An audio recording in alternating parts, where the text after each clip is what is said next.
जय Hind. This is Saurav राज। स्वागत है आप सबका हमारे चैनल नॉलेज कैसल पे। तो दोस्तों आज हम करने वाले हैं क्लास 7th पॉलिटिकल साइंस का जो हमारा चैप्टर नंबर 1 है ऑन इक्वालिटी। यूनिट 1 का पार्ट है ये, इक्वालिटी इन इंडियन डेमोक्रेसी का। तो हम इसमें थोड़ा बहुत देखेंगे, इक्वालिटी के बारे में जानेंगे, इंडियन डेमोक्रेसी में हमें कैसे पता चलता है, मिलती है। ठीक है, कौन कौन से आर्टिकल्स तो नहीं है वैसे इसमें, पर मैं आपको बताऊंगा कि आर्टिकल कौन सी ऐसा आर्टिकल है जो हमें इक्वालिटी देता है। फंडामेंटल राइट्स की बात कर रहा हूँ मैं, आर्टिकल 14 to 18 है फंडामेंटल राइट्स, जो आपको राइट टू इक्वालिटी में आपके जो आर्टिकल है आपके 14 to 18 आपके फंडामेंटल राइट्स में आते हैं। तो हम वही देखेंगे इस चैप्टर में कि इक्वालिटी हम इंडियन डेमोक्रेसी में कैसे देखते हैं। ठीक है, अब देखिए हमारा ये चैप्टर है ऑन इक्वालिटी।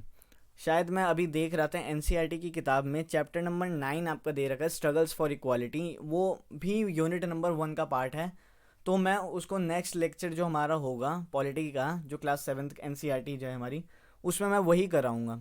ठीक है, भले वो 9th चैप्टर दे रखा है, पर मैं आपको सेकंड चैप्टर समझ के और स्ट्रगल्स फॉर इक्वालिटी कराऊंगा, क्योंकि यूनिट 1 अगर हम इक्वालिटी इंडियन डेमोक्रेसी कर रहे हैं तो हम एक ही साथ ना करें, एक ही साथ करते हैं कि उस यूनिट को पहले हम अच्छे से कवर करें, अच्छे से समझें कि हाँ, अगर इक्वालिटी करें तो इक्वालिटी से रिलेटेड ही हम जो सब्जेक्ट वो टॉपिक है उसे ही हम कवर करें। तो दोस्तों आई होप आपने अब तक नॉलेज कैसल को सब्सक्राइब कर दिया होगा। अगर नहीं किया है तो यार किस चीज़ की देरी कर रहे हो, सब्सक्राइब करो, सपोर्ट करो, मज़े करो, लेसन सुनो, पढ़ाई करो। पढ़ाई करना दोस्तों बहुत ज़रूरी है। ठीक है, आप अपने लिए पढ़ोगे, ठीक है, किसी और के लिए नहीं पढ़ोगे। मैं आपको क्वालिटी लेक्चर्स दे रहा हूँ, आई होप आपको अच्छे लग रहे होंगे। ठीक है, अगर अच्छे लग रहे हैं तब तो बात ही ख़त्म यार, अगर अच्छे लग रहे हैं तब तो बात ही ख़त्म। तब तो आप बिल्कुल सब्सक्राइब करिए चैनल को, लाइक कीजिए, वीडियो को शेयर कीजिए अपने फ्रेंड्स सर्कल्स में, दोस्तों को फैलाइए, नॉलेज बांटिए। ठीक है दोस्तों, क्योंकि देखिए कल और एक और खुशखबरी आपके लिए, कल मैं वर्ल्ड ज्योग्राफी की सीरीज़ मैंने शुरू करने जा रहा हूँ, जिसका फर्स्ट हम लेक्चर आपको मैंने बता रखा था, जैसे मैंने एक इंट्रोडक्शन डाल रखी थी वर्ल्ड ज्योग्राफी की कि आखिर हम वर्ल्ड ज्योग्राफी में करेंगे क्या। तो उसमें मैंने आपको बताया था कि हम करेंगे कल पहले basics of the world map, पहले वर्ल्ड मैप तो समझ लें, बाद में हम वर्ल्ड ज्योग्राफी की तरफ बढ़ेंगे धीरे धीरे। तो आपके 2-3 क्लासेस चलेंगी, 2 to 3 क्लासेस आपकी, मतलब इस वीक आपके चलेगा सिर्फ basics of the world map हम थोड़ा बहुत समझेंगे, basics of the world map. फिर हम देखेंगे सारी कंट्रीज़ और उनके capital, largest country, smallest coastline किस कंट्री की है, लार्जेस्ट कोस्ट लाइन किस कंट्री की है, तो ये सब हम देखेंगे। ठीक है, तो हो जाइए तैयार, नॉलेज कैसल को सब्सक्राइब कीजिए। तो दोस्तों चलिए हम शुरू करते हैं अपना आज का chapter number 1 of unit 1, equality in Indian democracy का छोटा सा चैप्टर ऑन इक्वालिटी। स्टोरीज़ काफ़ी सारी हैं इस चैप्टर में, मज़ेदार होने वाला है आपके लिए ये चैप्टर। तो चलिए आइए शुरू करते हैं। देखिए पहले इक्वालिटी है क्या, इक्वालिटी से हम क्या समझते हैं, इक्वालिटी का मतलब हम क्या देखते हैं हिंदी में, अगर हम आम बोलचाल की भाषा में बोलें तो समानता, सबको समान अधिकार, सबको समान सेवाएं, सबको समान जो चीज़ मिलती है एक एक बंदे को, तो वही चीज़ दूसरे बंदे को भी मिले, वही चीज़ तीसरे बंदे को भी मिले। मैं समान की बात नहीं कर रहा हूँ यहाँ पे कि किसी प्रोडक्ट की, अगर किसी बंदे को मिल रहा है तो वही प्रोडक्ट दूसरे को भी मिले। मतलब इक्वालिटी जो एक डेमोक्रेसी में किसी भी बंदे को मिलनी चाहिए, चाहे वो हेल्थ हो, एजुकेशन हो, हेल्थ एजुकेशन हो, फिर मेडिकल फैसिलिटीज़ हो, ये सब बराबर सबको मिलनी चाहिए। तो हम इक्वालिटी से यही समझते हैं। ठीक है, तो equality is a condition in which adequate opportunities are given to all. ये भी बात सही है, इक्वालिटी वो कंडीशन कह सकते हैं जिसमें सबको समानतम अपॉर्चुनिटीज़ मिलें, चाहे वो मेडिकल हो, एजुकेशन हो, प्रोफेशन हो, पब्लिक प्लेसेस हो या पब्लिक एम्प्लॉयमेंट हो। सरकारी नौकरी में आप देखते हैं कि कितने इक्वालिटी हम करते हैं, इक्वालिटी।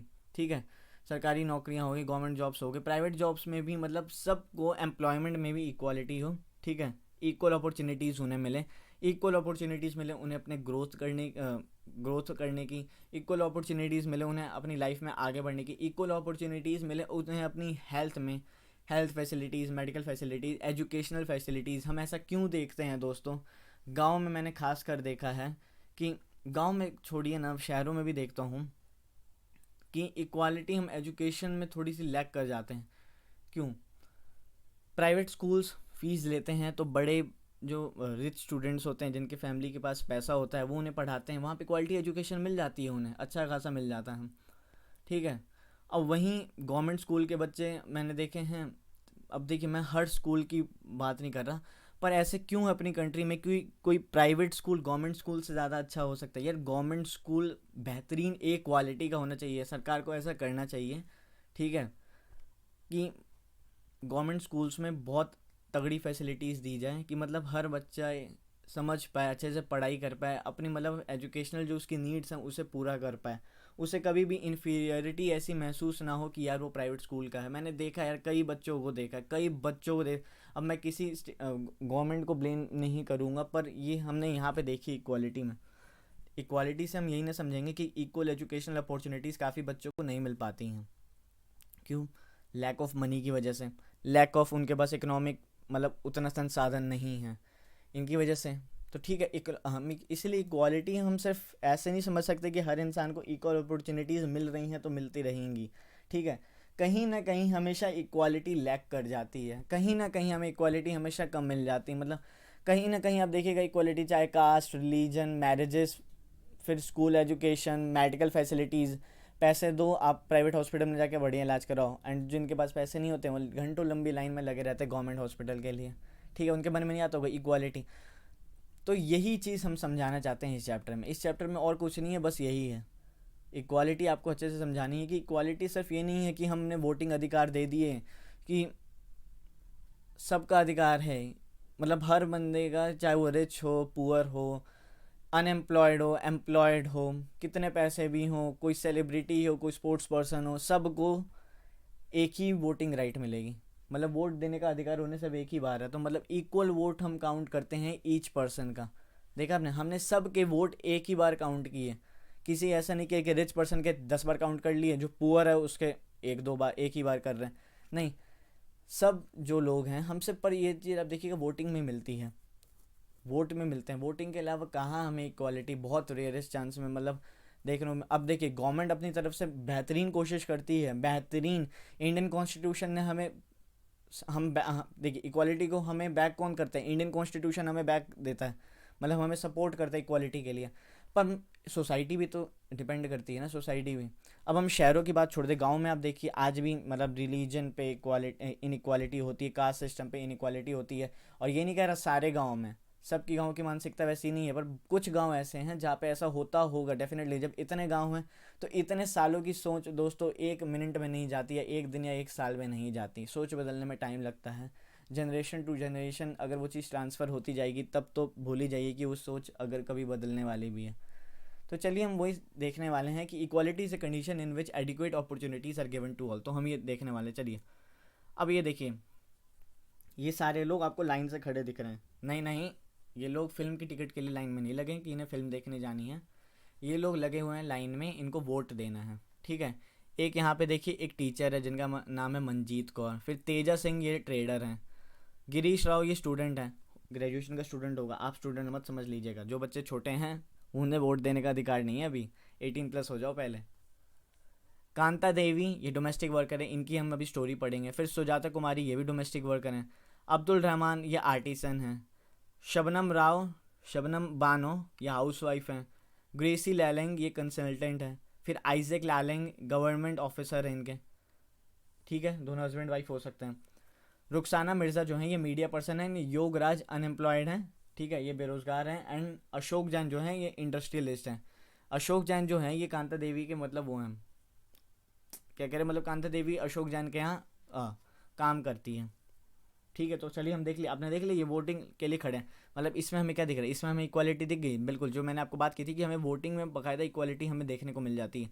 क्या कोई एक टीचर है, ट्रेडर है, स्टूडेंट है, डोमेस्टिक वर्कर है, आर्टिसन है, हाउस वाइफ है, कंसल्टेंट, गवर्नमेंट ऑफिसर, मतलब हर तरीके के लोग हैं, इंडस्ट्रियलिस्ट भी हैं, अनएम्प्लॉयड बंदा भी है। तो आप यहाँ देख रहे हैं इक्वालिटी, सबको समानतम अधिकार मिल रहा है। सब वोटर आईडी कार्ड लेके खड़े होंगे वोट देने के लिए कि हम अपनी पार्टी को वोट देंगे, हम अपने नेता को वोट देंगे, हम उस कंटेस्टेंट को वोट देंगे, ठीक है। चलिए आगे चलते एक स्टोरी देखते हैं। अब यहाँ पे कांता और कौन सी थी, सुजाता, सुजाता और कांता बात कर रही हैं आपस में, देखिए। तो कांता कहती है, देखिए, isn't it good Suja that we can all vote as equal citizens of our country, ठीक है, even gents are be starting in the line of other. ये कहती है कि कितना अच्छा नहीं है कि हम सारे एक ही साथ वोट दे रहे हैं, इतने सारे लोग हम एक ही लाइन में हैं, तो मतलब हमें इक्वल नहीं ट्रीट किया जा रहा कि इवन जैन साहब यानी जिनके यहाँ ये काम करती है वो भी इसी लाइन में खड़े हैं वोट देने के लिए। तो सुजाता कहती है बिल्कुल कांता सही बात तो सही कह रही है, तू पते की बात कह रही है। तो फिर सुजाता कहती है कांता को, go on Kanta, it's your turn now, मतलब जा कांता तेरी बारी आ गई वोट देने की। तो कांता कहती है I will vote for the candidate who has promise to bring pipe water to our area. तो कांता कहती है कि मैं उस इंसान को वोट दूंगी जिसने प्रॉमिस किया है हम लोग से कि वो पाइप लाइन बिछाएगा, पाइप वाटर सप्लाई देगा हमारे एरिया में, ठीक है। उसके कुछ देर बाद क्या होता है, we will see you later Kanta. तो वो जो आपके जैन साहब हैं कांता को कहते हैं कि कांता मैं तुमसे बाद में मिलता हूँ, आ जाना, मतलब घर पे ही मिलेंगे। तो ये कहती है यस नमस्ते साहब, तो ये बाय बाय कह देती है, ठीक है। तो फिर जो ये लोग जा रहे होते हैं तो कांता कहती है Gudiya has been running a fever and I have to take her to the hospital but I will have to finish the work at sahib's of house first and ask for some advance. तो कहती है ये कांता सुजाता से कहती है कि जो मेरी गुड़िया है उसकी थोड़ी तबीयत ख़राब है तो मुझे उसे हॉस्पिटल लेके जाना है, पर उससे पहले मुझे जो जैन साहब है उनके घर पे थोड़ा काम कंप्लीट कर देना है एंड थोड़े बहुत एडवांस पैसे लेने हैं, ठीक है। तो फिर कांता घर जाती है तो ये कहती है अपनी बेटी गुड़िया से here have some of this, here have some of this you will feel better. तो इसे गर्म चाय या पानी देती होंगी या कुछ दवाई ववाई। And when I will back in the evening we will go to the hospital, okay. तो कांता कहती है जब मैं शाम को आऊँगी तब हम हॉस्पिटल चलेंगे। तो फिर कांता जब बाहर निकलती है इट्स नो वंडर दैट गुड़िया false ill often the Basti is never clean. तो ये कहती है कि कोई बात नहीं है, मतलब ऐसी इनकी बस्ती ऐसी क्लीन नहीं है, तो हो सकता है कि इनकी जो क्लीननेस इन्हें बस्ती में नहीं है तो उसकी बच्ची को फीवर हो गया हो इस वजह से। काफ़ी बच्चे एंड होता है, ये बस्ती इस क्लीन कहाँ होती हैं। फिर क्या है ये कि देखिए ये जब काम करने जाती है, मतलब हाँ जैन साहब के घर जाती है तो जैन साहब की जो वाइफ होती है वो कहती है make sure to do the corners properly. तो कहती है कि हर एक कोने में अच्छे से सफाई करना कांता, कोई भी चीज़ गंदी नहीं रहनी चाहिए। तो यहाँ पे ये कहती है कांता, मतलब कांता की जो मालकिन होती है वो कहती है hairs your advance Kanta but don't make a habit of it. ये कहती हैं कि ये लो तुम्हारा एडवांस मैं दे तो दे रही हूँ पर इसकी रोज़ाना आदत मत बनाना। तो कांता कहती है जी मैडम जी, ठीक है। जस्ट फ्यू मोर मिनट बेटी। तो ये हॉस्पिटल चली जाती, इवनिंग हो चुकी है, अपनी बेटी को लेकर हॉस्पिटल। तो जस्ट फ्यू मोर मिनट्स बेटी, ये कहती है अपनी बेटी को कि बेटी संतावना, मतलब कुछ आश्वासन देती है, मतलब हौसला बढ़ाए रखने के लिए कहती है कि थोड़ी देर और रुक जा बेटे, अभी हम चलते हैं आगे, हमारा नंबर आने वाला है। तो फिर ये लोग ये सोचती है कांता मन ही मन Jain madam and Jain sahab may stand in an line to vote but they never have to do it when their children are sick. वो कांता सोचती है कि जैन साहब और जैन मैडम जो हैं ये लोग वोट देने के लिए लाइन में तो खड़े थे पर ये लोग कभी भी लाइन में नहीं लगेंगे अगर इनका बच्चा बीमार हुआ तो मतलब यहाँ पे ये इक्वालिटी जो ये वोटिंग में हमें मिल रही थी तो इस चीज़ में नहीं मिल रही है हॉस्पिटल में, मतलब मेडिकल फैसिलिटीज़ में। कांता का ये कहना है। तो ये क्यों कह रही है, जैन साहब के पास पैसा है, वो पैसे देंगे प्राइवेट हॉस्पिटल में जाके, फटाफट उनका नंबर आएगा, नंबर क्या आएगा ही नहीं, सीधे घुस जाओ कैबिन में एंड इलाज करा के अपने बेटे का दवाई ववाई खिलाई एंड बढ़िया कर लेंगे, पर इनको लाइन में लगना पड़ता है। तो कांता के मन में ये विचार आता है कि सिर्फ क्या हमें इक्वालिटी वोटिंग में ही मिलेगी और किसी चीज़ में भी नहीं मिलेगी। तो इसमें देखिए क्वेश्चन है do you think Kanta has enough reason to doubt whether she is really equal. सही बात है, डाउट करने का तो हक था ही। List 3 reasons from the story above that might make her feel like this. 3 reasons आपके क्या क्या हैं उन्हें देखिए। 3 रीजन्स क्या है कि पहला तो वोटिंग में सब खड़े थे तो उसे लगा कि हाँ इक्वल राइट्स सबको मिल रहे हैं। दूसरे क्या था कि उसकी बस्ती क्लीन नहीं थी तो उसे ये पक्का लगा होगा कि जैन साहब वो लोग अच्छी सोसाइटी में रहते हैं, उनका बच्चा वहाँ पे अच्छे से रहता है, वहाँ पे गंदगी नहीं है तो उनका बच्चा बीमार नहीं होगा। मतलब यहाँ पे भी इकोनॉमिक डिफरेंसेस हमें देखने को, इनइक्वालिटी देखने को मिलती है। फिर आपका ये जब हॉस्पिटल जा रही होती है तो ये इसे लाइन में लगना पड़ता है तो ये सोचती है कि नहीं यार इन इक्वालिटी जब हमें वोटिंग में मिल रही है इस चीज़ में नहीं मिल रही, क्योंकि जैन साहब का अगर लड़का बीमार होगा तो वो लोग प्राइवेट हॉस्पिटल में पैसे जाके खर्च करके उसका इलाज करा सकते हैं। तो ये कुछ रीजंस थे जो कांता को लग रहे थे कि हाँ सही में इक्वल हमें ट्रीट नहीं करता, मतलब ऐसे इसमें मन में विचार आए थे। तो चलिए आगे चलते हैं। अब देखिए इक्वल राइट टू वोट जो हमारा टॉपिक है अब हम ये देखेंगे। In a democratic country like India, all adults, irrespective of what religion they belong to, how much education they have, what caste they are, or whether they are rich or poor, they are allowed to vote। देखिए democratic जैसे जानते हैं कि हमारा भारत ठीक है, democratic country है, democracy हमारे देश में, मतलब वी आर, मतलब हम दुनिया की सबसे बड़ी लोकतांत्रिक देश हैं, ठीक है। तो हमारे यहाँ राइट टू वोट है, हम प्रधानमंत्री को जो या किसी भी इलेक्शन में चूज, हमने अपने रिप्रेजेंटेटिव को चूज़ करने का हमें पूरा हक है। तो क्या होता है कि वोटिंग में ना कभी भी आपको क्या होता है, इन चीज़ों के आधार पे रिलीजन, कास्ट, एजुकेशन, रिच और पुअर, इनके आधार पे बंटवारा नहीं होता है, सबको इक्वल राइट्स मिलते हैं, इक्वल वोटिंग राइट्स हैं, इक्वल वोट मिलता है, ठीक है। एंड कौन कौन वोट दे सकता है? जो भी अडल्ट हैं, अडल्ट यानी 18+ जिनकी एज है वो सारे वोट दे सकते हैं। जो बच्चे देख रहे हैं 7वीं क्लास में, उनके 18 तो एज होगी नहीं, तो वो लोग नहीं देख सकते। पर जो कॉम्पिटिटिव की तैयारी कर रहे हैं, ग्रेजुएशन में है, वो वीडियो देख रहे हैं, तो वो दें, बाकायदा वोट दें यार, वोट देना धर्म है आपका, डेमोक्रेसी में रहने का कुछ तो फ़ायदा उठाओ। The idea of universal adult franchise is based on the idea of equality. देखिए, यूनिवर्सल अडल्ट सफराज भी हम इसे कहते हैं, यूनिवर्सल अडल्ट सफराज आप यहाँ देख रहे होंगे, ये एक आइडिया है इक्वालिटी का। क्यों यूनिवर्सल अडल्ट फ्रेंचाइज? मतलब सबको, जो भी अडल्ट लोग हैं, उन्हें बाकायदा सेम अधिकार मिलता है वोटिंग राइट का। यूनिवर्सल अडल्ट फ्रेंचाइज मैंने आपको शायद 6th में भी पढ़ाई थी, आप देखिएगा ज़रूर। तो चलिए हम आगे चलें, ठीक है, आप समझ गए ना। Does equality exist? In reality difference exist between rich and poor. देखिए, इस पर सही बोल सकते हैं, क्या इक्वालिटी सही में एग्जिस्ट करती है आज के टाइम पे? आज के टाइम पे या कितने टाइम, मतलब अब देख लीजिए ये ऑथर क्या कहना चाहते हैं एनसीईआरटी में। मेरे को नहीं पता कब लिखी गई हो, पर अगर हम आज के सिनेरियो में भी देखें तो हम देख सकते हैं। तो इसमें देखिए, क्या इक्वालिटी सही में एग्जिस्ट करती है, तो इसमें ये पूछा जा रहा है। तो देखिए क्या आंसर इसका, in reality difference exist between rich and poor, upper caste and lower caste, in equality on the basis of religion.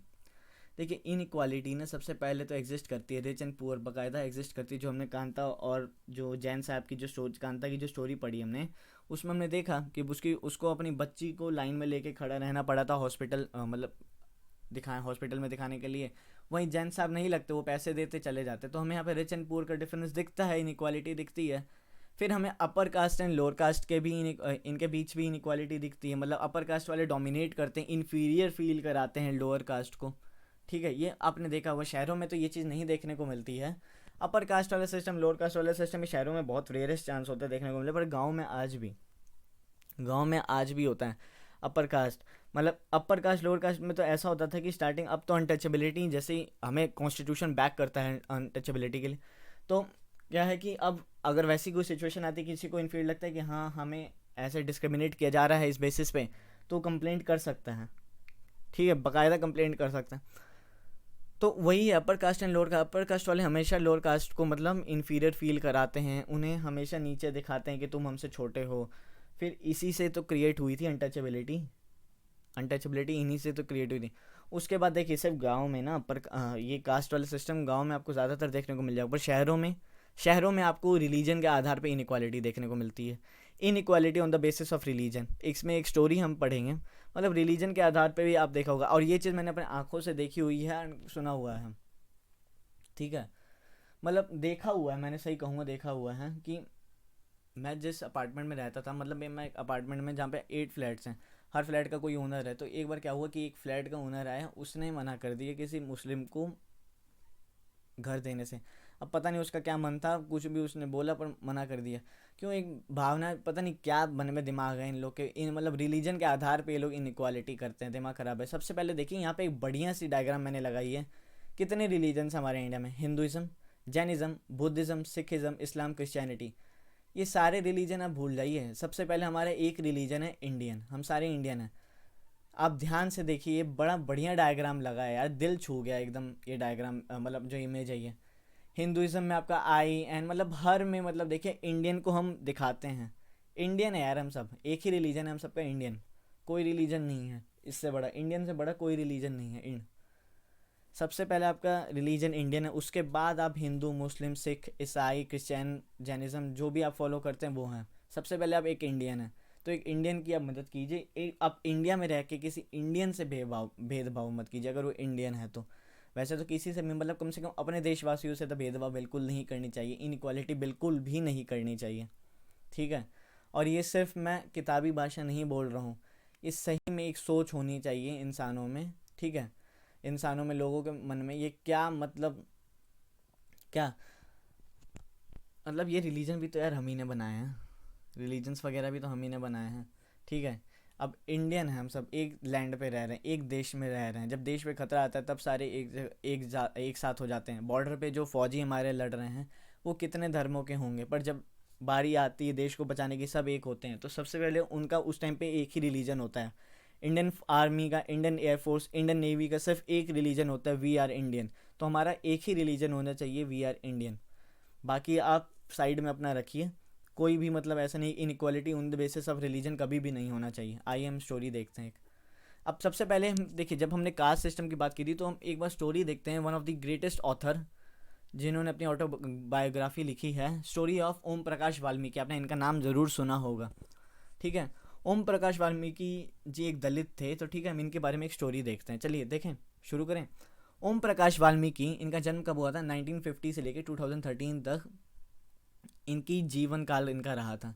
Is a famous Dalit writer, ये बहुत ही फेमस दलित राइटर थे, ठीक है। दलित क्या होता था ना, ब्रोकन, मतलब दलित कोई कास्ट नहीं थी, दलित कोई कास्ट नहीं थी, मतलब इन्हें छोटा बना दिया गया था। ब्रोकन मतलब इतना इन्हें बोल बोल के कहा गया ना कि लोगों ने अपने आप को डिनोट ही कर लिया दलित से। दलित मीन्स होता है ब्रोकन, तोड़ दिया था उन्हें, इतना मतलब इन्फीरियर दिखा दिखा के अपर कास्ट वालों ने। इन हिज ऑटोबायोग्राफी, इन्होंने ऑटोबायोग्राफी लिखी है Joothan, he writes, I had to sick बोल रहा हूँ, I had to sit away from the others in the class and that too on the floor. कह रहे थे कि मुझे जब क्लास में मैं पढ़ाई करता था तो मुझे सबसे अलग बिठाया जाता था, ठीक है, सबसे अलग बिठाया जाता था और मुझे ज़मीन पर बिठाया जाता था। अब बाकी सारे अगर मैट पे भी बैठे, मैट टाइप का कुछ होता होगा बिछाने के लिए, तो उस पर बैठा, तो इनको फ्लोर पे बिठाया जाता था, उस पर भी नहीं कि जाओ सबसे कॉर्नर में बैठ जाओ। The mat run out before reaching the spot I set on, मतलब मैट जहाँ ख़त्म होती, तो मैंने आपको बताया। Sometimes I would have to sit way behind everybody, सब right near the door, sometimes they would beat me without any reason. कभी कभी क्या होता था कि मुझे तो एकदम ही या तो बाहर बिठा दिया जाता था, क्लास के बाहर बैठो, ऐसा होता था कि वहीं से बैठ के पढ़ो। एंड कभी कभी इसके इनके जो स्कूल वासी, मतलब स्कूल के बच्चे जो होते थे, इन्हें बेमतलब के पीट देते थे। अब पीट देते थे क्यों, मतलब एक डेवलप हो जाता है ना कि यार ये दलित हैं, ऐसी सी भावना बच्चों में भी डाल देते थे यार उस टाइम के पेरेंट। क्योंकि ओम प्रकाश वाल्मीकि आज के तो हैं नहीं, अब हम 1960s की अगर भी बात करें तो उस टाइम पे ऐसा था नहीं।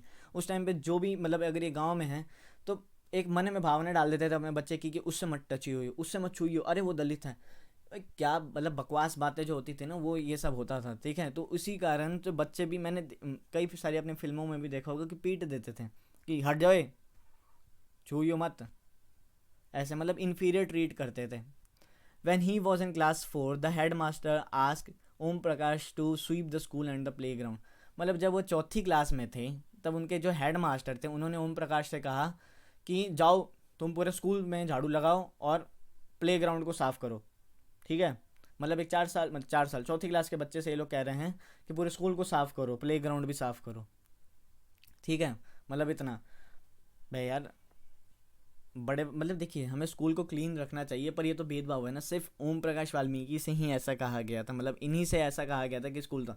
सारे बच्चे अगर करते तो हम उसे ऐसा, ये स्टोरी हम नहीं बता रहे होते कि सारे बच्चों से क्योंकि वो अच्छा काम हो जाता कि बच्चों को ही स्कूल अपना साफ़ करना चाहिए। पर यहाँ पे एक ही बच्चे को मतलब ट्रीट कह दिया गया कि जाओ पूरा स्कूल साफ़ करो, इतने छोटे बच्चे से।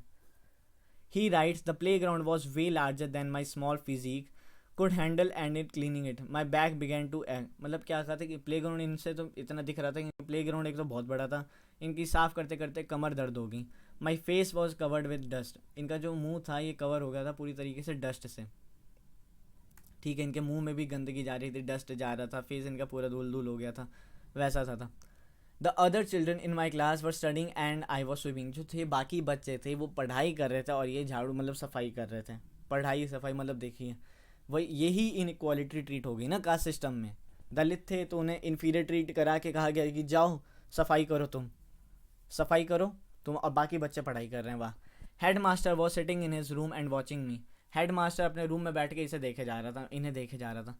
आई was not even allowed to get a drink of water, इन्हें पानी पीने तक की इजाज़त नहीं थी कि जब तक काम पूरा नहीं कर ले। वाह यार, किस चीज़ की सज़ा थी, ठीक है। I swept the whole day from the doors and windows of the school rooms and the eyes of teacher and the boys saw this spectacle, मतलब सब के सामने इन्होंने पूरा स्कूल साफ किया, बच्चे भी देख रहे थे, टीचर्स भी देख रहे थे।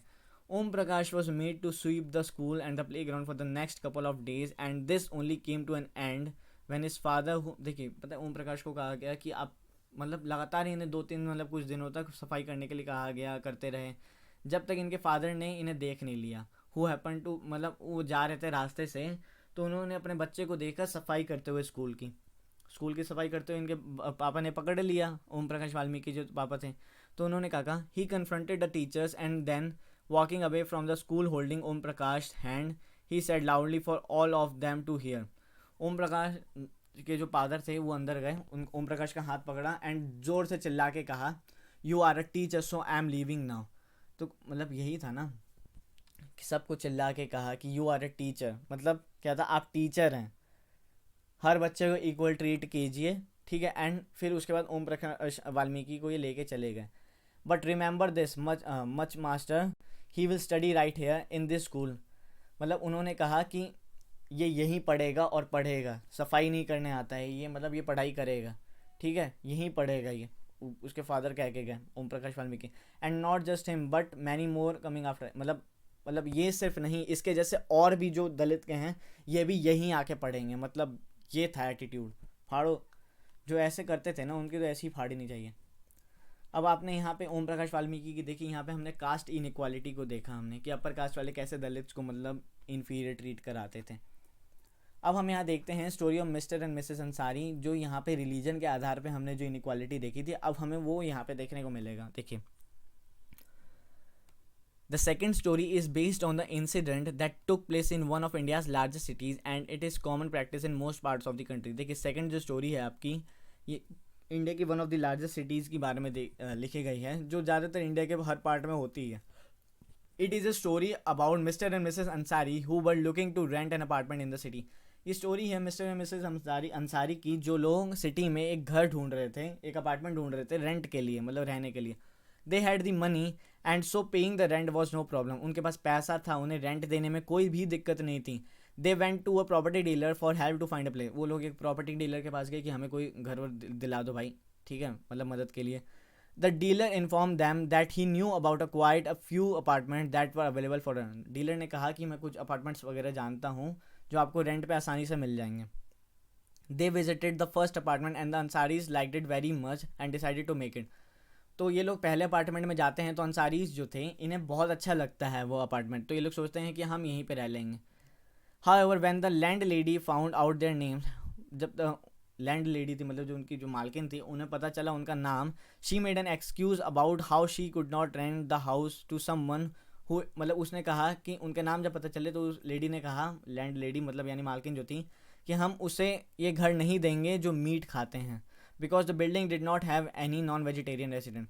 मतलब जो मीट खाते हैं हम उसे ये घर नहीं देंगे।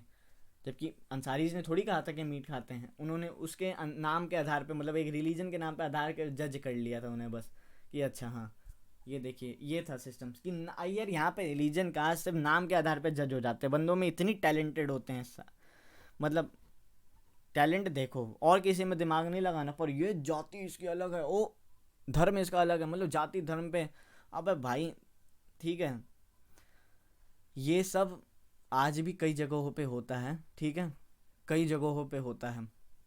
बहुत लोग चुप हो जाते हैं, बहुत लोग आवाज़ उठा देते हैं, तो कुछ नतीजा हमें देखने को मिल जाता है, ठीक है। फिर उसमें देखिए क्या कहते हैं, both the Ansaris and the property dealer were surprise to hear this because they could smell fish being cooked in the neighbours house. मतलब जो अंसारीज थे एंड जो प्रॉपर्टी डीलर थे, ये दोनों सरप्राइज हो गए, शक्ल देखने लग गए एक दूसरे की, अरे ये क्या बोल रही है, यहाँ पे तो हमें मछली की खुशबू आ रही है, कोई फ्राई कर रहे हैं, मतलब कोई बना रहे हैं उनके पड़ोस में, ठीक है। आपने देखा नेबर्स हाउस, मैंने बताया ना neighbours house. The same excuse was repeated in the second and the third apartment. जो ये सेम एक्सक्यूज़ था, ये उन्होंने जब दूसरा अपार्टमेंट देखा, तीसरा अपार्टमेंट देखा, तो वहाँ पे भी एक सेम एक्सक्यूजेस इन्हें मिलेगा। Finally the property dealer told them that they might want to change their names and call themself Mr and Mr Kumar. तो उसके बाद प्रॉपर्टी डीलर ने कहा कि आप लोगों को अपना नाम शायद चेंज करना पड़ेगा, मिस्टर एंड मिसेस अंसारी से मिस्टर एंड मिसेस कुमार आप कर लीजिए। The Ansaris were reluctant to do this and decided to look some more. उन्होंने कहा गया कि नहीं, हम ऐसा नहीं करेंगे, हम अपनी डिग्निटी के खिलाफ, मतलब अपने आत्मसम्मान के खिलाफ, मतलब अपना नाम चेंज कर लें यार, हम नाम नहीं करेंगे। तो उन्होंने कहा कि हम और कोई घर देखते हैं। In the end it took to a whole month of looking at apartment before they found a landlady who was willing to give them a place और रेंट। मतलब वो उन्हें 1 महीना लग गया ऐसे ही ढूंढते हुए अपार्टमेंट, जब तक एक लैंड लेडी ने उन्हें एक घर नहीं दे दिया रेंट पे। ठीक है, मतलब यहाँ पे भी देखिए रिलीजन के आधार पे हमें भेदभाव देखने को मिल गया था। देखा आपने स्टोरी, समझी? ये दोनों स्टोरीज आपने देखी। यहाँ पे मैंने यहाँ पे जो टॉपिक था हमारा, दस इक्वालिटी एग्जिस्ट्स, तो वहाँ पे हमने upper caste and lower caste की एक स्टोरी देखी, जिसमें हमने ओम प्रकाश वाल्मीकि सर की जो किताब थी जूठन का, जो उन्होंने लिखा था कुछ, उसमें हमने कुछ देखा कि उनकी लाइफ क्या थी बचपन में, मतलब थोड़ा बहुत एक पार्ट देखा। इन equality on the basis of religion, religion के आधार पे सिटी में कैसी इनक्वालिटी हो रही थी, उसके लिए हमने मिस्टर एंड मिसेज अंसारी की जो स्टोरी थी वो देखी। पर ये दोनों चीज़ ही गलत है, बहुत गलत है। सबसे पहले हम याद रखिएगा कि हमारा एक ही रिलीजन, एक ही कास्ट, एक ही धर्म है, Indian. We are Indian, we are Indian. ये बात अपने भेजे में डाल लीजिए, ठीक है? आप यूथ्स हैं जो भी वीडियो देख रहे हैं, यूथ हैं, नए लोग हैं, ठीक है? आप लोग अगर ऐसी सोच रखेंगे ना यार, देखिए मैं सही बताऊँ, रिलीजन कास्ट के आधार पे ना मैरिजेस में भी दिक्कत आती हैं। आप में से सही में कह रहे हो, बहुत लोग पढ़े लिखे भी होते हैं ना, पर अगर उनसे पूछा जाएगा, पढ़ना उन्हें बहुत है, रिलीजन के बारे में, कास्ट के बारे में बड़े बड़े लेक्चर्स दे देंगे, पर जब बात आती मैरिज, इंटर कास्ट मैरिज या इंटर रिलीजन मैरिजेस की ना, तो लोग कहते हैं यार हम लोग अपनी जाति में ब्याह करेंगे, मेरी माँ राज़ी नहीं होगी, मेरे पापा राज़ी नहीं होंगे, मेरे घर वाले राज़ी नहीं होंगे, हम अपने समाज में ही शादी करेंगे। काहे की इक्वालिटी भाई, काहे की इक्वालिटी, काहे की मतलब देख रहे हो तुम इक्वालिटी, जब इधर ही भेदभाव करना है कास्ट के सिस्टम पे, रिलीजन के आधार पर अगर तुम्हें भेदभाव करना है। बहुत लोग देखे मैंने जो बड़ी बड़ी ज्ञान पेल लेंगे, न्यूज़ देख लिया कि उसको यार, न्यूज़ देख लेंगे, खोल के बैठ जाएंगे कि यार इसके साथ बुरा हो रहा है, भेदभाव हो रहा है, ज्ञान पे लेंगे कि ऐसा नहीं होना चाहिए रिलीजन के आधार पे, कास्ट के आधार पे। पढ़ाई कर रहे हैं, किताब में लिखा होगा, जैसे मैं आपको चैप्टर पढ़ा रहा हूँ तो आपने चैप्टर पढ़ा, बहुत लोग होते होंगे स्टार्टिंग में ऐसे ही चैप्टर पढ़ते हैं कि अच्छा इक्वालिटी के बारे में पढ़ लिया, अच्छा अच्छा हाँ नहीं करेंगे, बहुत अच्छी बात बोल रहे हैं, बहुत अच्छी बात, इनक्वालिटी एग्जिस्ट नहीं करनी चाहिए सोसाइटी में, सबको इक्वल राइट्स, इक्वल चीज़ें मिलनी चाहिए, ठीक है? रिलीजन के आधार पे, कास्ट के आधार पे भेदभाव नहीं होना चाहिए। पर बाद में वही करेंगे, वही लोग करते हैं जितना पढ़ लें, जितना उन्हें हम कहते हैं यार पढ़े लिखे जो होते हैं ना, अब समझ जाइए, डैश अपना जो लगाना है लगा लीजिए, सबको फ्री में आज़ादी दे रहा हूँ, पढ़े लिखे डैश जो आपको लगाना लगाइए। तो ये लोग वही होते हैं पढ़े लिखे जो अपनी बैंड बजा देते हैं, ठीक है? बाद में वही inter caste marriages, inter religion marriages के इतने खिलाफ हो जाते हैं, समझिए। अब रिकॉग्नाइजिंग डिग्निटी हम एक बार ये देखते हैं। रिकॉग्नाइजिंग डिग्निटी हम एक चैप्टर, ये है जो टॉपिक है, हम देखते हैं डिग्निटी मतलब क्या होता है। यह आत्मसम्मान, आत्मसम्मान जो होता है ना, इसे हम डिग्निटी कहते हैं। आत्मसम्मान जो एक बंदे का गौरव है, गौरव है कि मैं कुछ भी हो जाए अपना गौरव, गौरव किसी का नाम नहीं, मतलब गौरव, आत्मसम्मान हो गया, सेल्फ रिस्पेक्ट, सेल्फ रिस्पेक्ट समझ लीजिए, क्यों नहीं कहूँगा। तो इसमें देखिए, you have understood by now that the caste we are born into, the religion we practise, the class background we came from, whether we are male or female, these are often the things that determine why some people are treated unequally. ये मैंने आपको पढ़ाया कि देखिए, ठीक है, हम जहाँ पे जन्म लिए, हमारे कोई रिलीजन हम प्रैक्टिस कर रहे हैं, हम क्या, हम किस क्लास से हैं, मेल है फीमेल है, क्या इस चीज़ पे हम डिटरमाइन करता है कि हम इक्वल ट्रीट होंगे अनइक्वल। वाह। Om Prakash Valmiki and Ansaris are being treated unequally on the basis of different caste and religion. जैसे मैंने आपको बताया, ओम प्रकाश वाल्मीकि सर जो थे या अंसारीज जो थे, ये अनइक्वल ट्रीट हुए थे किसके आधार पे, आपके कास्ट के आधार पे और रिलीजन के आधार पे। देखिए अब डिग्निटी क्या होती है, when persons are treated unequally their dignity is violated. मतलब जब लोग या कोई इंसान अगर अनइक्वल ट्रीट किया जाता है तो उसकी डिग्निटी हर्ट हो जाती है। The dignity of both, dignity और ईगो नहीं है, डिग्निटी को ईगो से कंपेयर मत कर लीजिएगा, डिग्निटी एक अलग चीज़ होती है, आत्म सेल्फ रिस्पेक्ट आप समझ लीजिए। The dignity of both Om Prakash Valmiki and Ansaris was violated because of the way in which they were treated. सही बात है, जिस तरीके से वो ट्रीट किए गए थे, डिग्निटी मतलब कैसे, ओम प्रकाश वाल्मीकि को पूरा ग्राउंड साफ कराया गया, जो हमारे ओम प्रकाश जो सॉरी अंसारीज जो थे उन्हें कहा गया अपना नाम चेंज कर लो, उनकी डिग्निटी हिट हुई थी, हर्ट हुई थी by picking on him and making him sweep the school because of his caste. Om Prakash Valmiki's schoolmates and teachers hurt his dignity badly and made him feel as he was less than equal to all other students in the school. ओम प्रकाश वाल्मीकि को मैंने आपको बताया जैसे कि unequal feel कराया गया था, उन्हें उनकी डिग्निटी हर्ट की गई थी कि बाकी बच्चे पढ़ाई कर रहे हैं, ओम प्रकाश जाओ तुम सफाई करो, झाड़ू लगाओ, प्लेग्राउंड साफ करो, करते रहो, विंडोज साफ करो, पागल बना रखा था लड़के को। Being a child, Om Prakash Valmiki could do very little about the situation that he was in. बच्चे के आधार पे यार वो कितना कर लेता। It was his father who on seeing his son sweep felt angry by his unequal treatment and confronted the teacher, मतलब इसके फादर ने उन्हें जब देखा तब सुनाया था ना, टीचर्स की बैंड बजाई थी कि ये यहीं पढ़ेगा और भी इसके जैसे बच्चे यहीं पढ़ेंगे, जो सुनाया था। The Ansaris dignity was hurt when persons refuse to lease their apartments to him. Ansaris की भी डिग्निटी हर्ट हुई थी जब उनके नाम के आधार पर, उनके रिलीजन के आधार पर उन्हें अपार्टमेंट नहीं दिया गया था। However when the property dealer suggested that they change their name, it was the dignity और self respect that made them refuse this suggestion. जब उसके प्रॉपर्टी डीलर ने उनके कहा गया कि आप अपने नाम चेंज कर लीजिए, तब भी उनकी डिग्निटी और सेल्फ रिस्पेक्ट हर्ट हुई, तभी उन्होंने इस चीज़ को ठुकरा दिया। Om Prakash and Ansaris do not deserve to be treated like this, they deserve the same respect and dignity as anyone else. ये बात सही है। अब देखिए इसमें एक फिल्म का सीन दिखा रखा है। ये फिल्म 1975 फिल्म दीवार है। A boy who works as a shoe shine refuses to pick up a coin throw at him, मतलब जो ये जूते साफ करता था उसके तरफ ही किसी ने, मतलब शू शाइन मतलब शू पॉलिश का काम था इस बच्चे का, तो इसकी तरफ दीवार मूवी में तो इसकी तरफ सिक्का फेंका जाता है। तो क्या कहता है, he feels that there is a dignity in the work that he does not insist and that his fee be given, मतलब he feels that there is dignity in the work that he does and insist that his fee is given respectful, मतलब उसकी dignity hurt हो रही थी कि मतलब वो कह रहा था यार मेरी इतनी रिस्पेक्ट तो हो कि रिस्पेक्टफुली आप मेरी फ़ी दो, मैंने अगर आपके शू पॉलिश की हैं तो आप मुझे बाकायदा फीस दो, ये क्या तरीका फेंक के दे रहे हो, ये ले सिक्के। मतलब इस मूवी में वो शो किया गया, उसकी डिग्निटी हर्ट हुई कि उसने कहा कि जब मैंने इतना अच्छा काम किया तो मेरी प्रॉपर फ़ी मेरे को रिस्पेक्ट के साथ दी जाए, ठीक है, कम से कम हाथ में ही दे दो। हाँ, तो एक छोटा सा क्लिप था, ये मूवी का क्लिप थोड़ी कह रहा हूँ, इमेज थी। इक्वलिटी इन इंडियन डेमोक्रेसी, अब इंडियन डेमोक्रेसी में हम देखेंगे, ठीक है, इंडियन डेमोक्रेसी में हम देखेंगे थोड़ा बहुत इन इक्वालिटी आपकी। While Indian constitution recognizes every person as equal, including male और female, all caste, all religions, जो आपकी इंडियन कॉन्स्टिट्यूशन है ये हर पर्सन जो या मेल है, फीमेल है, मेल फीमेल है, किसी भी कास्ट का है, किसी भी रिलीजन का है, किसी भी धर्म का है, किसी भी एजुकेशनल या इकोनॉमिक बैकग्राउंड से है, सबको हमारा इंडियन कॉन्स्टिट्यूशन जो है वो इक्वल ट्रीट करता है। समझे, सबको हमारा इंडियन कॉन्स्टिट्यूशन इक्वल ट्रीट करता है, ठीक है, इक्वल ट्रीट करता है, किसी भी आधार पे उनके साथ भेदभाव नहीं होगा। और ये चीज़ हमने वोटिंग में देख ली है, बाकी चीज़ छोड़ भी दीजिए, पर वोटिंग में हमें कम से कम पूरी चीज़ें मिलती हैं, पूरे सम्मान के साथ हमें मिलता है, मतलब हमें अधिकार मिलता है सारे लोगों को। मतलब ये चीज़ बात सोचने वाली भी है कि सिर्फ यह वोटिंग तक ही सीमित है कि वोटिंग दे रहे हैं तो हमें मतलब बस यही मिलेगा, उसके पहले तक सीमित नहीं है, मतलब उससे पहले तक नहीं है, उससे पहले यानी सिर्फ वोटिंग तक ही हमें सीमित कर रखा है इक्वालिटी। उसका बाकी चीज़ में एजुकेशनल इकोनॉमिक हम देखने को मिल जाती है हमें inequality. While earlier no law existed to protect people from discrimination inequality. ये तो देखिए कॉन्स्टिट्यूशन बनने के बाद था, जब हमारे फाउंडिंग फादर्स जो कॉन्स्टिट्यूशन के थे, इन्होंने जब कॉन्स्टिट्यूशन लिखा था तब इन्होंने बात की थी, पर उससे पहले तो कोई लॉ ही नहीं था। जब लॉ ही एग्जिस्ट नहीं करता था तो आप सोच सकते हैं कि किस लेवल की डिस्क्रिमिनेशन एंड इनइक्वालिटी होती होगी उस टाइम पे।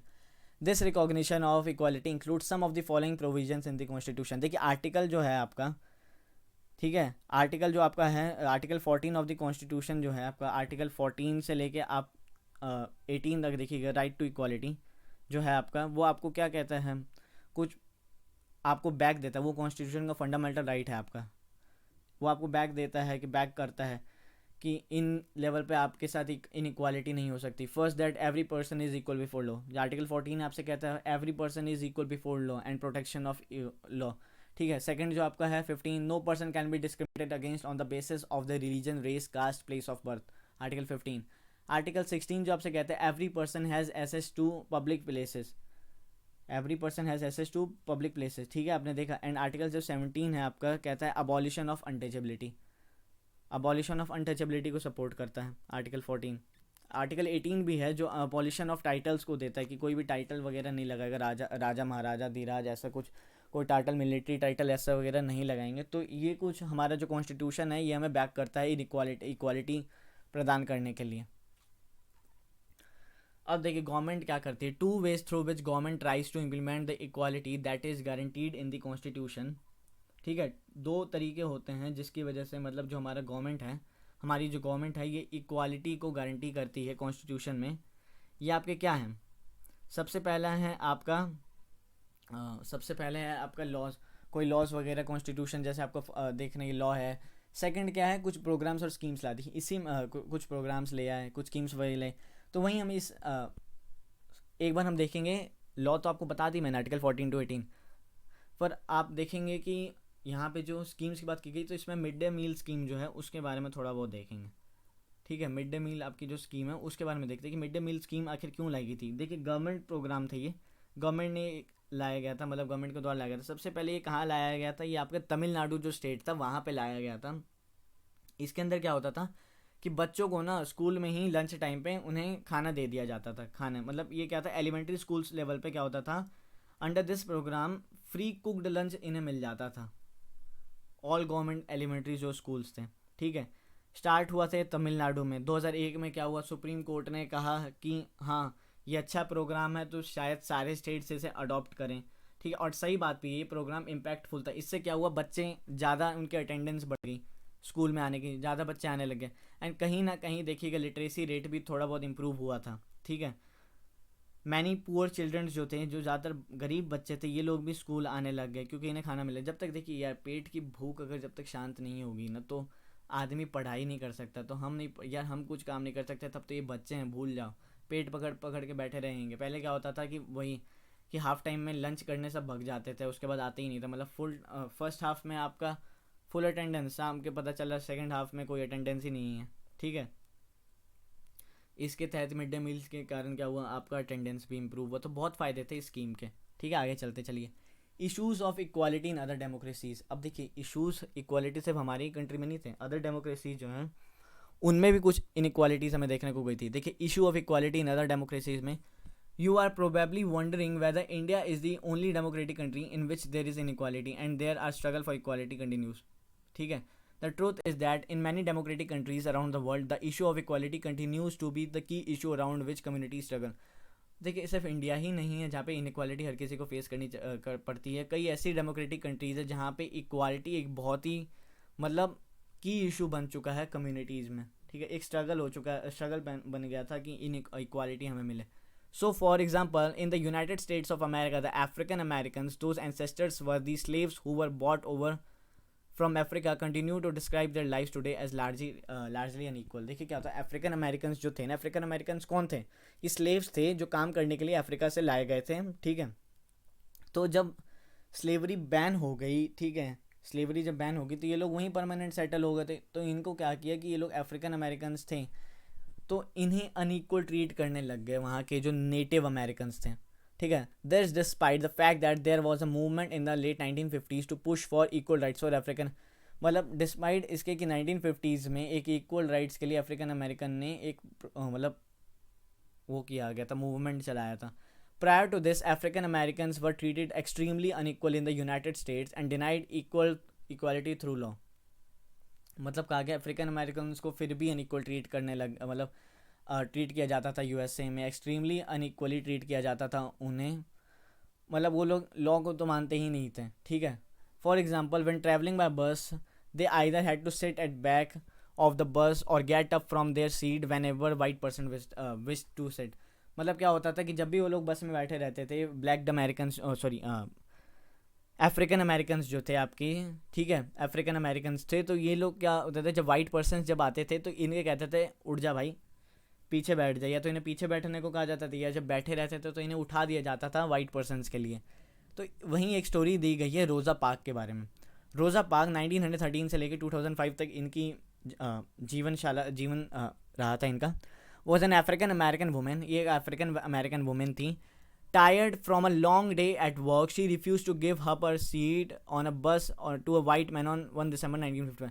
तो क्या था, ये बहुत थक चुकी थी अपने काम से, तो ये बस में बैठी हुई थी। तभी एक वाइट मैन आता है, कहता है कि उठिए मैडम, तो कहती है नहीं उठ रही मैं, रिफ्यूज़ कर देती है। रोज़ा पार्क जो थी वो रिफ्यूज़ कर देती हैं कब, 1 दिसंबर 1955 को, कि मैं नहीं उठ रही।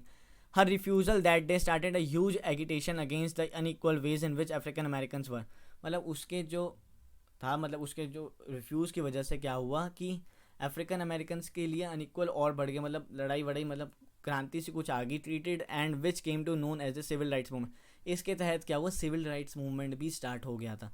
The civil rights act of 1964 prohibited discrimination on the basis of race, religion and national origin. मतलब सिविल राइट्स जो एक्ट, उसके तहत क्या हुआ, गवर्नमेंट पर जब प्रेशर पड़ा तो उन्होंने सिविल राइट्स एक एक्ट ला दिया 1964 में। सिविल राइट्स एक्ट याद रखिएगा कब आया था, हो सकता है क्वेश्चन में MCQ में आपसे पूछ ले, ये मैं 7th क्लास के बच्चों की बात कर रहा हूँ। Prohibited discrimination on the basis of, मतलब किसके बेसिस पे डिस्क्रिमिनेशन इन्होंने प्रोहिबिट कर दी, रेस के आधार पे आपसे डिस्क्रिमिनेशन नहीं होगी, रिलीजन के आधार पे नहीं होगी, एंड नेशनल ओरिजिन के आधार पे आपसे डिस्क्रिमिनेट नहीं किया जाएगा, ये कहता था आपसे सिविल राइट्स मूवमेंट जो था। It also stated that all schools would be open to African American children and that they would no longer have to attend separate schools, specially set up for them. मतलब क्या होता था, African American के लिए schools भी बनेंगे, वो लोग भी मतलब वाइट पीपल्स के साथ स्कूल जा सकते थे, मतलब उनके साथ पढ़ सकते थे। कोई ज़रूरत नहीं है कि अफ्रीकन अमेरिकन के लिए एक अलग से स्कूल बनाया जाए, ठीक है। However, despite this, a majority of African American continue to be among the poorest in the country. ये आज भी अफ्रीकन अमेरिकन के साथ हमें देखने को मिलती है कि ये लोग पुअर हैं तो इनके साथ भेदभाव हो जाता है। Most African American children can only afford to attend government school that have fewer facilities and poorly qualified teacher. मतलब मोस्ट जो अफ्रीकन अमेरिकन जो स्कूल के बच्चे हैं, ये लोग स्कूल कौन से जाते हैं, गवर्नमेंट स्कूल्स में जाते हैं जहाँ पे फैसिलिटीज़ उतनी अच्छी नहीं होती, टीचर्स भी पुअर क्वालिफाइड होते हैं as compare to white students. जो कंपेयर किया जाए हमें उन्हें वाइट स्टूडेंट्स से, तो उन ब्लैक अमेरिकन को अच्छी क्वालिटी की एजुकेशन नहीं मिलती थी। who either go to the private school or live in areas where the government schools are as high rated as private school। मतलब या तो वो लोग अच्छी प्राइवेट स्कूल्स में जाते थे, या जो वाइट पीपल थे, या वो लोग हाई रेटेड गवर्नमेंट स्कूल्स में जाते थे जो प्राइवेट स्कूल्स के बराबर थे, ठीक है। ये आप देख रहे हैं एक इमेज है, रोजा parks N African American women change the course of American history with one defined act. ये देखिए रोजा पार्क है, ये वाइट वुमेन मैन है जिसने कहा था ओए उठ, तो इन्होंने भगा दिया, चल पहली फुर्सत में निकल।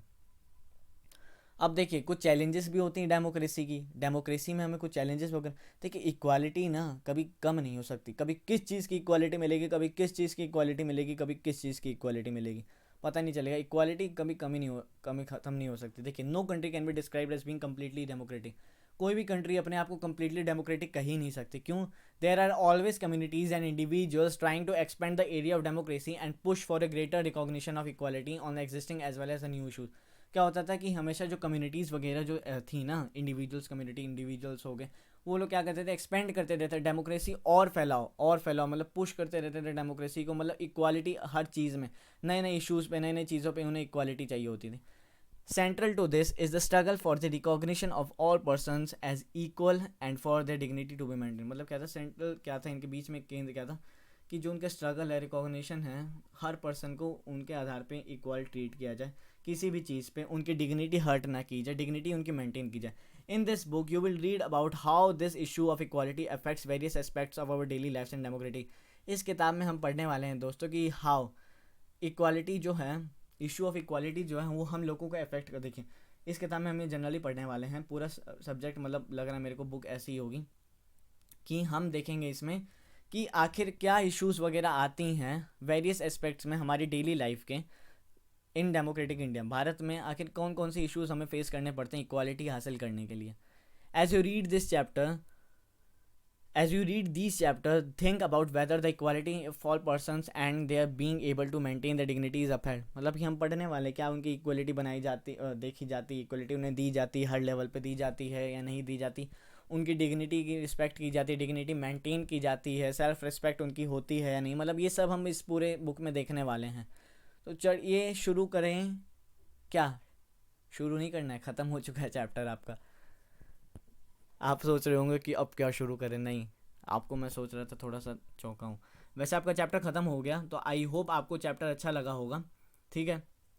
उम्मीद है आपको इस चैप्टर से कुछ सीखने को मिला, ठीक है। अगर आपको इस चैप्टर से कुछ भी सीखने को मिला, इक्वालिटी आपको समझ में आएगी चैप्टर में क्या क्या चाहते थे, बात क्या करना चाहते थे, तो आप इसको सब्सक्राइब कीजिए, इस चैनल को सब्सक्राइब कीजिए, बेल आइकन दबाइए ताकि आपको वीडियो मेरे लेक्चर्स अपलोड हुए आपको नोटिफिकेशन प्रॉपरली मिलती रहे, ठीक है। तो आप चैनल को सब्सक्राइब करना बिल्कुल भी मत भूलिएगा। खुश होकर आप इन्हीं जगह ना चाहिए किधर झूम रहे हैं, ठीक है। तो आप देखिए, पर बाकी लेक्चर्स मेरे ज़रूर देखिए, बाकी लेक्चर्स आपको ज़रूर देखने हैं। अच्छे से देखिए, अच्छे से पढ़ाई कीजिए, किसी किसी के बेसिस पे इक्वल ट्रीट, मतलब हर किसी को इक्वल ट्रीट कीजिए, इनइक्वालिटी नहीं आनी चाहिए, अपने दिमाग से इनइक्वालिटी हमेशा के लिए निकाल दीजिए। थैंक यू सो मच, आपने ये लेक्चर देखा, आपका सपोर्ट चाहिए, चैनल को सब्सक्राइब कीजिए। नॉलेज कैसल नाम याद रखिएगा, नॉलेज कैसल एक दिन बहुत बड़ा चैनल बनने वाला है। तो बस सब्सक्राइब कीजिए चैनल को एंड एंजॉय कीजिए लाइक, एंड कल के लिए तैयार रहिए, वर्ल्ड ज्योग्राफी आपके लिए आने वाली बहुत दमदार तरीके से। So thank you so much, good bye, God bless you all, जय हिंद।